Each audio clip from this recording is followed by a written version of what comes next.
अमरावती जिल्ह्यातील धारणी तालुक्यातून एक अत्यंत धक्कादायक घटना समोर आली आहे। मेळघाटातील शिवाझरी घाटात भरधाव पिकअप वाहन तब्बल 50 फूट खोल दरीत कोसळल्याने 4 जणांचा जागीच मृत्यू झाला असून 15हून अधिक जण गंभीर जखमी झाले आहेत।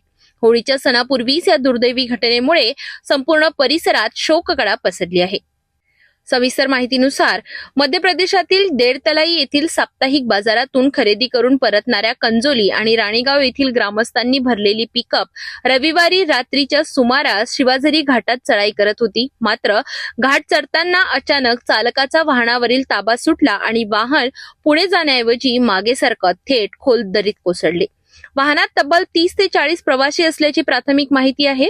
अपघातानंतर काही वेळ परिसरात मदतीसाठी आर्त हाकाही ऐकू येत होत्या। रस्त्याने जाणाऱ्या नागरिकांना दरीत वाहनाची लाईट दिसताच त्यांनी तात्काळ धारणी पोलिसांना माहिती दिली।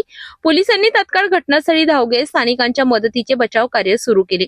जखमींना बाहेर काढून रुग्णवाहिकेद्वारे धारणी उपजिल्हा रुग्णालयात दाखल करण्यात आले। 7 जणांची प्रकृती गंभीर असल्याने त्यांना अमरावती येथे हलविण्यात आले।